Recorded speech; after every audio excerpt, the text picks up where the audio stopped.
गुरु प्यारी साध संगत जी, आज हम बात करने वाले हैं गुरु तेग बहादुर जी के बारे में, जिन्हें हिंद की चादर भी कहा जाता है। आज की इस वीडियो में हम जानेंगे कैसे वो 9वें गुरु बने और उनके जीवन से जुड़ी हर एक बात के बारे में चर्चा करने वाले हैं।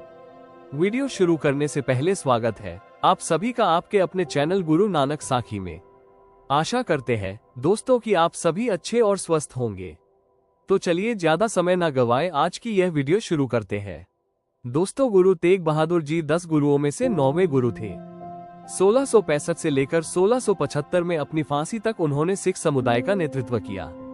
वे छठे सिख गुरु हरगोबिंद के सबसे छोटे पुत्र थे और उनका जन्म 1621 में अमृतसर, पंजाब, भारत में हुआ था। वे एक प्रसिद्ध आध्यात्मिक विद्वान और कवि थे, जिनकी 115 कविताएं सिख धर्म के केंद्रीय ग्रंथ श्री गुरु ग्रंथ साहिब में शामिल है। उन्हें एक बहादुर और सिद्धांतवादी योद्धा माना जाता था। गुरु तेग बहादुर जी 9वें सिख गुरु को धार्मिकता, करुणा और बलिदान के प्रतीक के रूप में याद किया जाता है। आध्यात्मिक वंश में जन्मे उन्होंने अपना जीवन धार्मिक स्वतंत्रता की रक्षा, न्याय को बढ़ावा देने और मानवीय गरिमा को बनाए रखने के लिए समर्पित कर दिया। दूसरों के अपने धर्म का पालन करने के अधिकार की रक्षा के लिए उनकी शहादत इतिहास में निस्वार्थता के सबसे गहन कार्यों में से एक है। ये दस्तावेज उनकी जीवनी और महत्वपूर्ण साखियों के माध्यम से उनके जीवन और शिक्षाओं का पता लगाता है। गुरु तेग बहादुर जी का जन्म 1 अप्रैल 1621 को अमृतसर में छठे सिख गुरु गुरु हरगोबिंद जी और माता नानकी के यहाँ हुआ था। जन्म के समय उनका नाम त्यागमल था। वे 5 भाई बहनों में सबसे छोटे थे। कम उम्र से ही उन्होंने उल्लेखनीय आध्यात्मिक झुकाव प्रदर्शित किया, ध्यान और चिंतन में घंटों बिताए। उनके पिता ने उनकी आध्यात्मिक क्षमता को पहचाना और उन्हें मार्शल आर्ट, घुड़सवारी और सिख धर्म ग्रंथों के अध्ययन का प्रशिक्षण देना शुरू किया। अमृतसर उस समय सिख धर्म का केंद्र था। सिख गुरुओं की गद्दी के रूप में और मसंदों या मिशनरियों के माध्यम से पूरे देश में सिखों से जुड़े होने के कारण इसने राज्य की राजधानी के गुण ग्रहण कर लिए थे। गुरु तेग बहादुर का लालन पालन सिख परंपरा में हुआ था और बड़े होने के दौरान उन्हें तीरंदाजी और घुड़सवारी का प्रशिक्षण दिया गया था। उन्हें वेद, उपनिषद और पुराण जैसे पुराने शास्त्रीय ग्रंथ भी सिखाए गए थे। गुरु तेग बहादुर ने 3 फरवरी 1632 को माता गुजरी से विवाह किया। गुरु हरगोबिंद और उनकी पत्नी नानकी गुरु तेग बहादुर और माता गुजरी के साथ 1640 के दशक में अमृतसर जिले के बकाला के अपने पैतृक गांव में चले गए, क्योंकि उनकी मृत्यु निकट थी। गुरबिलास 10वीं पातशाही का दावा है कि उस ऐतिहासिक काल के दौरान बकाला शहर समृद्ध था और बड़ी संख्या में तालाब, कुएं और बावलियां थी। गुरु हरगोबिंद की मृत्यु के बाद गुरु तेग बहादुर अपनी पत्नी और मां के साथ बकाला में ही रहे। गुरु हर कृष्ण साहिब जी 8वें सिख गुरु मार्च 1664 में चेचक से पीड़ित हो गए थे। उनके अनुयायियों ने उनसे पूछा था कि उनके चले जाने के बाद उनका नेतृत्व कौन करेगा, और उन्होंने जवाब दिया, बाबा बकाला, जिसका अर्थ था कि उनके उत्तराधिकारी बकाला में पाए जा सकते हैं।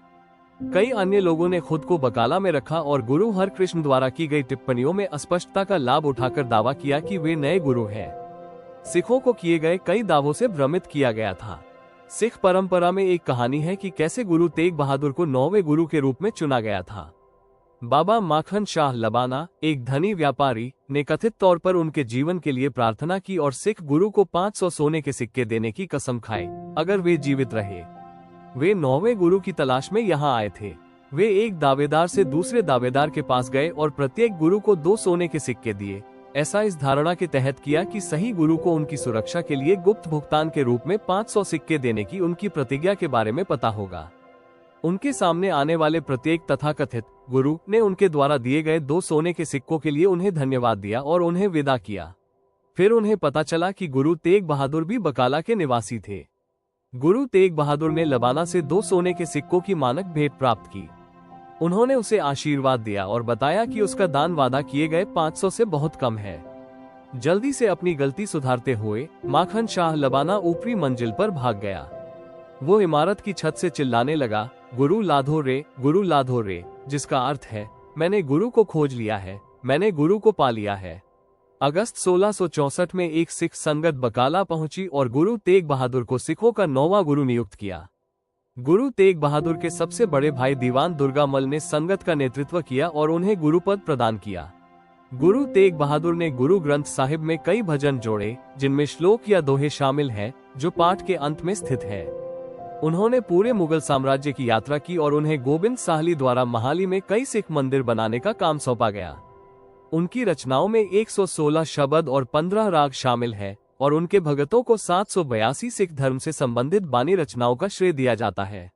इसके अलावा उनकी रचनाएं गुरु ग्रंथ साहिब पृष्ठ 219-1427 में समाहित है। इनमें ईश्वर की प्रकृति, मानवीय रिश्ते, शरीर, मन, दुख, गरिमा, सेवा, मृत्यु और मुक्ति शामिल है। गुरु तेग बहादुर ने पहले सिख गुरु नानक की शिक्षाओं का प्रसार करने के लिए पूरे भारत में, खासकर ढाका और असम की यात्रा की। वे जिन स्थानों पर गए और रुके, वे अब सिख मंदिर हैं। अपनी यात्राओं के दौरान गुरु तेग बहादुर ने सिख सिद्धांत का प्रसार किया और सामुदायिक जल कुओं और लंगर गरीबों के लिए सामुदायिक रसोई दान की शुरुआत की। गुरु ने लगातार 3 बार कीरतपुर का दौरा किया। गुरु तेग बहादुर 21 अगस्त 1664 को बीबी रूप को सांत्वना देने के लिए वहां गए थे। उनके पिता गुरु हर राय 7वें सिख गुरु और उनके भाई गुरु हर कृष्ण के निधन पर। दूसरी यात्रा 15 अक्टूबर 1664 को हुई, जो गुरु हर राय की मां बस्सी की 29 सितंबर 1664 को मृत्यु के बाद हुई थी। उत्तर पश्चिम भारतीय उपमहाद्वीप पर एक बहुत लंबी यात्रा तीसरी यात्रा के साथ समाप्त हुई। 10वें सिख गुरु गुरु गोबिंद सिंह का जन्म 1666 में पटना में हुआ था, जब वे असम के धुबरी में थे, जहां अब गुरुद्वारा श्री गुरु तेग बहादुर साहिब है।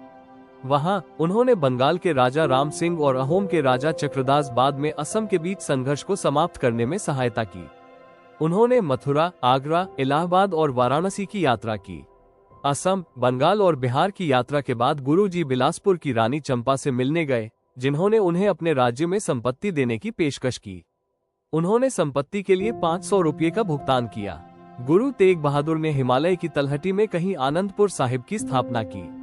1672 में जब गैर मुसलमानों का उत्पीड़न अभूतपूर्व ऊंचाई पर पहुंच गया, तो उन्होंने जनता को संबोधित करने के लिए कश्मीर और उत्तर पश्चिम सीमांत क्षेत्र की यात्रा की। गुरु तेग बहादुर के बेटे गुरु गोबिंद सिंह द्वारा लिखित संस्मरण बचित्तर नाटक 1680 के दशक के अंत और 1690 के दशक के अंत के बीच लिखा गया था, जो सिख आख्यानों की नींव रखता है। तेग बहादुर की फांसी के बारे में और अधिक सिख विवरण, जिनमें से प्रत्येक विश्वसनीय सिखों की गवाही पर आधारित होने का दावा करता है, 18वीं शताब्दी के अंत तक सामने नहीं आए और इसलिए अक्सर विरोधाभासी है। इतिहासकार सोहन लाल सूरी के अनुसार 1672 और 1673 के बीच दक्षिणी पंजाब में अपनी यात्राओं के दौरान गुरु ने हजारों सैनिकों और सवारों को शिष्य के रूप में आकर्षित किया और मुगलों का विरोध करने वालों को शरण दी। औरंगजेब को इस आचरण के बारे में चेतावनी दी गई थी, जो चिंता का विषय था क्योंकि इससे विद्रोह हो सकता था। हर साल 24 नवंबर को लोग गुरु तेग बहादुर की शहादत को याद करते हैं। 1675 में इसी दिन दिल्ली में मुगल बादशाह औरंगजेब ने औरंगजेब के शासन को अस्वीकार करने के कारण उन्हें सार्वजनिक रूप से फांसी पर चढ़ा दिया था। दिल्ली में उनकी मृत्यु और दाह संस्कार के स्थानों को पवित्र स्थानों में बदल दिया गया है, जिन्हें अब क्रमशः गुरुद्वारा सीसगंज साहिब और गुरुद्वारा रकाबगंज साहिब के नाम से जाना जाता है। गुरु ग्रंथ साहिब में अपने योगदान के साथ साथ गुरु तेग बहादुर जी ने मुगलों के सामने भारतीय समुदाय के गौरव को बनाए रखने के लिए भी योगदान दिया।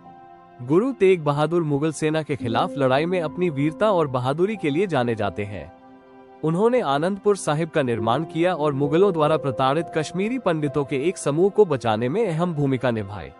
मुगल बादशाह औरंगजेब द्वारा गुरु तेग बहादुर को फांसी दिए जाने के बाद उनके और उनके साथियों के सम्मान में कई सिख तीर्थस्थल बनाए गए। दिल्ली के चांदनी चौक में गुरुद्वारा सीसगंज साहिब का निर्माण उनके सिर काटे जाने के स्थान पर किया गया था। दिल्ली में स्थित गुरुद्वारा रकाबगंज साहिब उनके शिष्य के निवास स्थान पर बनाया गया है, जिसे गुरु तेग बहादुर के शरीर का अंतिम संस्कार करने के लिए जला दिया गया था। गुरु तेग बहादुर भाई मती दास, भाई सती दास और भाई दयाला के साथ शहीद हो गए। इस फांसी ने मुस्लिम शासन और उत्पीड़न के खिलाफ लड़ने के लिए सिखों की प्रतिबद्धता को मजबूत किया। पशौरा सिंह का मानना है कि गुरु अर्जन के बलिदान ने सिख पंथ को एकजुट करने में मदद की, वहीं गुरु तेग बहादुर की शहादत ने मानवाधिकारों के संरक्षण को सिख पहचान का मूल बनाने में मदद की। 9वें गुरु को जबरन बाह्य अवैयक्तिक इस्लाम में परिवर्तित करने के प्रयास ने शहीद के 9 वर्षीय पुत्र गुरु गोबिंद सिंह पर स्पष्ट रूप से अमिट छाप छोड़ी, जिन्होंने धीरे धीरे लेकिन जानबूझकर प्रतिक्रिया व्यक्त की और अंततः सिख समूह को एक विशिष्ट, औपचारिक, प्रतीक आधारित समुदाय में संगठित किया और अंततः खालसा पहचान की स्थापना की। गुरु तेग बहादुर जी का जीवन अटूट विश्वास, करुणा और साहस का प्रमाण है। उनकी शिक्षाएं और बलिदान मानवता को सम्मान के साथ जीने, उत्पीड़ितों की रक्षा करने और आध्यात्मिक ज्ञान प्राप्त करने के लिए प्रेरित करते रहते हैं। उनके जीवन पर विचार करके हमें निस्वार्थता, न्याय और सार्वभौमिक भाईचारे के महत्व की याद आती है। गुरु प्यारी साध संगत जी, उम्मीद करते हैं आप सभी को आज की यह जानकारी पसंद आई होगी। अगर जानकारी देते हुए हमसे कोई भूल हो गई हो तो कृपया हमें माफ करना। और अगर जानकारी अच्छी लगी हो तो वीडियो को लाइक और चैनल को सब्सक्राइब करना मत भूलना। धन्यवाद दोस्तों।